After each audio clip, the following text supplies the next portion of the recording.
At ito nga, kompleto rin naman yung ating package inclusions. Ito yung ating Wi-Fi. Meron siyang dalawang antena. Tapos meron tayong LAN cable na mahaba rin naman, 1 meter. And then ito yung kanyang charger. And bukod pa ron is matipid din lang naman itong Wi-Fi na to kasi power consumption niya lang is 12 volts with 1 ampere or maximum of 12 watts lamang. Ang ginagawa nga pala ng iba is pinapalitan nila ng antena. Bumibili sila ng hybrid para makapaglagay ng antena na pwede nang ilagay sa itaas. Nga lang ito sa atin, hindi ko na kailangan siyang lagyan ng antena. Pwede na naman siya dito. May signal na rin naman dito sa bahay. Dito naman sa likod or sa loob, nandito yung kanyang lagayan ng SIM card. And as you can see, nilagyan ko siya ng SIM card na dito. Ito yung kanyang charging port, 12 volts. Ito yung kanyang power button, LAN port, WPS, Wi-Fi, and USB port.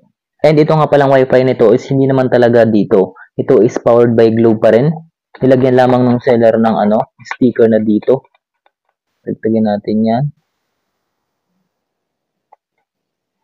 Siguro for marketing purposes lang yan nila nilagyan ng dito. Itong open line Wi-Fi modem na to is nabili ko din lang sa online for only 1,100 mahigit. Kaya nagagamit ko to kahit anong SIM card like Smart, Globe, Sun, Dito, TM at Gomo. And also nagagamit ko rin ito 24 hours at hindi naman siya nag-overheat at hindi rin siya namamatay. And also nagagamit ko rin nga pala ito sa power bank at sa solar panel. Kaya in this video, ipapakita ko sa inyo kung paano ko nga ba siya nagagamit gamit yung aking power bank at sa solar panel. Magbibigay na rin ako ng recommendation ko kung ano nga ba yung magandang i-setup dito, especially kapag nagkakaroon ng power interruption or brownout. At itong kanyang LAN port and LAN cable is gumagana rin nga pala. So yan, power up na natin siya using my power bank. And as you can see, mayroon man siyang signal. Ito lang nga pala yung kanyang internet speed kapag nasa bahay. Ayan, as you can see, 1.33 Mbps yung download at yung upload naman is 5.17 Mbps. Medyo mahina yung kanyang signal dito sa loob ng bahay. Pero pag nilagay naman siya sa labas is lumalakas din naman. And paano nga pala natin mapapagana yung ating mga Wi-Fi gamit yung ating power bank? And ilang oras naman kayang pagganahin nitong ating power bank itong ating Wi-Fi na 12 volts. Dahil nga itong ating Wi-Fi, ang kailangan niyang power is 12 volts, kailangan yung ating power bank is maglabas din ng 12 volts. So let's say yung ating power bank ay hindi fast charging or wala siyang feature ng QC or power delivery. So in this case, gagamit tayo ng 5 volts to 12 volts boost cable or yung kilala sa tawag na power bank to Wi-Fi charging cable. Madali lang naman yung gamitin kasi ang gagawin mo lang, isasaksak mo lang siya sa iyong power bank tapos isasaksak mo na dito sa kanyang port. So plug and play lang siya. I have here an example of DC to DC boost module katulad nito.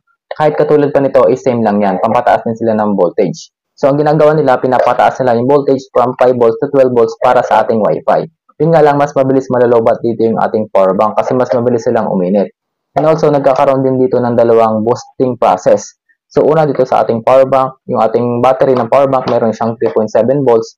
Ang ginagawa nitong ating motherboard ng ating power bank, pinapataas niya pa yung voltage from 3.7 volts papuntang 5 volts dito sa kanyang port. And then, kapag sinaksak natin ito dito, may another boosting process naman na mangyayari ulit. So, ang gagawin ng ating boosting cable katulad nito, pinapataas niya naman yung voltage from 5 volts papunta naman sa 12 volts na kailangan syempre ng ating Wi-Fi modem. So, try natin. Ayan, meron tayo ngayong 12.25 volts na magagamit na sa ating Wi-Fi. Yun nga lang, kapag ito yung ginamit natin, mas mabilis malalobat yung ating power bank kasi mas mabilis siyang uminit. Kaya ang marirecommend ko na mas magandang gamitin sa ating Wi-Fi na to is yung mga power bank na fast charging, yung meron QC at PD na feature. Kasi itong ganitong klase ng mga power bank is kaya nila maglabas ng 5 volts, 9 volts, 15 volts, 12 volts, at 20 volts. Pero itong sa akin, ang maximum na kaya niyang ibigay is 12 volts. That's why nagagamit ko siya dito sa ating Wi-Fi. Pero yung ating mga power bank katulad nito, maglalabas lamang sila ng 12 volts or yung mataas na voltage kung compatible din sa QC at PD yung mga devices natin. So itong ating Wi-Fi na to is hindi naman compatible sa QC at PD. That's why para mapilitang maglabas ng 12 volts itong ating Wi-Fi is gumamit ako ng decoy. Maraming uri ng decoy pero ang ginamit ko is itong dalawa. Maalin sa kanila is pwedeng-pwede. So kapag gumamit tayo nito, matitrigger yung QC 3.0 o yung power delivery feature ng ating power bank at maglalabas sila ng desired voltage na gusto natin. So kapag gumamit tayo nitong decoy na to na 12 volts, matitrigger na yung feature na QC or power delivery nitong ating power bank at maglalabas na siya ng 12 volts. So for example, try natin to at i-measure yung kanyang voltage. So ayan, as we can see, meron na tayong output ngayon na 12.0 volts which is akmang-akma para sa ating 12 volts na Wi-Fi. Ito nga palang decoy na to is hinihinangan. Pero kung ayaw nyo ng hinihinangan, meron na tayong isa pang decoy na pwedeng gamitin, katulad nito. Ang maganda sa decoy na to is adjustable yung ating output voltage. As you can see, meron tayo ditong 5 volts, 9 volts, 12 volts, 15 volts, and 20 volts. Pero syempre, depende pa rin sa kakayahan ng ating power bank yung pwede niyang ilabas. So ito aking power bank, ang kaya niya lamang output is hanggang 12 volts. That's why 12 volts pa rin yung lalabas dito kahit na iset natin siya sa 20 volts. So, ayan ngayon, nakaset sa 12 volts. That means 12 volts yung lalabas dito. So, check natin. Ayan, naglalabas siya ng 12.02. And pwede naman iset pa sa ibang voltage. For example, ay sa 15 volts. Yun nga lang yung aking power bank. Ang kaya na lamang talagang ilabas is 12 volts. That's why dito ay 12 volts pa rin yung lalabas sa kanya. Ayan. Mayroon din tayo ditong hanggang 20 volts. Ayan. Yun nga lang, 12 volts pa rin yung lalabas dyan kasi nga naman ay hanggang 12 volts lang yung kaya ng aking power bank. So, ibalik natin sa 5 volts. 9 volts. Ayan, meron din tayong 9 volts. So, let's try. Ayan, meron tayong 9.30 volts. Then, ibalik na natin sa 12 volts. So, ang gagawin ko is maglalagay ako ng 12 volts male jack dito sa kanyang dulo para rekta natin sa power bank. Meron man siyang tornilyo dito, so hindi natin siya kailangang hinangan. Basta okay yung ating pagka-screw is okay na rin naman yan. Hindi na yan ma-disconnect. Yun nga lang, syempre dapat tama yung ating polarity, yung positive at negative. Kasi pag nagkamali tayo is possible na madamage yung ating decoy or yung ating power bank o kaya naman is yung ating wifi.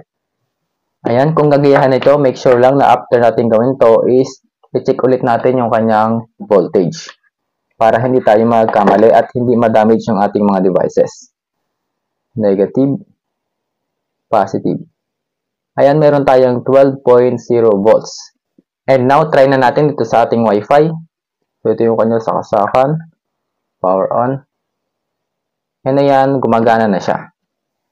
And ilang oras nga ba tatagal itong ating 30,000 mAh power bank dito sa ating Wi-Fi na 12 watts? This time, gagamitin ko siya magdamag para ma-check natin kung ilang oras nga ba siya tatagal. And also, gagamit na rin ako ng USB meter para ma-check natin kung ilang power nga ba yung makukonsume niya sa loob ng magdamag. Ayun na guys, try na natin itong ating Wi-Fi. So, itong aking power bank ngayon is 4 bar pa. Wala pa siyang bawas kasi talagang pinul-charge siya bago ko siya i-try. And then, gagamit na rin ako ng USB meter para makita natin yung power consumption niya sa loob ng magdamag. Ang oras nga pala ngayon is 5:15. So, try na natin yan.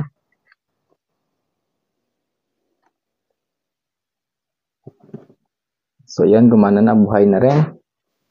And as we can see guys, ayan, mahina yung kanyang power consumption kasi nga wala pa namang mga device na nakakonect sa ating Wi-Fi. Pero kapag nakapag-connect na ako ng mga device dyan, lalo na yung laptop at nakapag-download and upload na ako, tapos mabilis pa yung connection, is mabilis na rin siyang, or mas malakas na rin siyang kakain ng power. Ang oras nga natin ngayon is 10:15 p.m. Tingnan natin bukas ng umaga kung ilan yung power na makukonsume nitong ating Wi-Fi gamit itong ating power bank. And ito na guys, ang oras ngayon ay 1:51 na ng hapon. At ito na nga nakamagdamag na itong ating power bank at itong ating Wi-Fi. At as we can see naman dito sa ating meter is kumonsume na siya ng 1,650 mAh or 19,807 milliwatts hour. So, umabot siya ng 1:51 p.m. So, almost umabot siya ng 15 hours mahigit. Sa loob ng 15 hours, kumonsume lamang siya ng 1,652 mAh or equivalent to 19 watts 0.824. And tingnan naman natin itong power bank. Ayan guys, yung power bank natin 4 bar pa din. Naka 15 hours na siya pero hindi pa rin babawasan yung kanyang LED power indicator dito. Hindi pa rin bumababa yung ating power percentage. Pero syempre natural lang yan kasi nga LED power indicator naman siya at hindi naman siya yung digital. Pero kung sa digital yan, siguro nasa 80% na lang yan. And eto guys, subukan na natin itong ating Wi-Fi gamit itong ating 20 watts na solar panel. So gumamit nga pala ako ng buck converter na QC 3.0 or PD compatible na rin which is ito. Tapos itong ating solar panel naman is nakakabit na rin doon sa ating 12 volts mil jack. Tapos meron siyang 2 ampere na fuse. So para mas maganda ilagay na natin sa sikat ng araw itong ating solar panel. Ito nga pala yung aking solar panel. Chinek ko yung voltage niya at umabot siya ng 19 volts mahigit. So dahil nga medyo mataas yung kanyang voltage, kinailangan natin gumamit ng buck converter. So ito is compatible din sa QC and PD, which means kaya niya mag-convert mula 5 volts, 9 volts, 12 volts, and above, which is equivalent to 18 watts. And then dito ko isasaksak itong aking decoy na 12 volts. That means maglalabas na siya dito sa dulo ng 12 volts. So ayan, meron siyang 12.30 volts, which is pwede na sa ating Wi-Fi. And eto guys, gumagana naman yung ating setup dito sa ating 20 watts na solar panel. Yun nga lang, kapag talagang humina yung sikat ng araw, mamamatay yung ating Wi-Fi kasi nga mawawala ng power. And possible na masira din yung Wi-Fi natin kapag talagang hindi stable yung power nitong ating Wi-Fi. Possible na masira siya kapag ganun. Kaya mas magandang gumamit pa rin tayo ng battery o kaya man is power bank. Maganda sana guys yung ating power bank is pass-through charging. Para kahit nakasaksak itong ating Wi-Fi dito sa ating power bank, is nakasaksak naman yung power bank natin dun sa ating solar panel. So nagja-charge pa din. Hindi ko lang alam kung ano yung mga power bank na mayroong ganong feature. Kung meron kayong alam na power bank na mayroong pass-through charging na feature, just comment lang sa ating comment section below. And ayun guys, based on my experience, ay mas magandang i-partner sa ating Wi-Fi ay yung mga power bank natin katulad nito.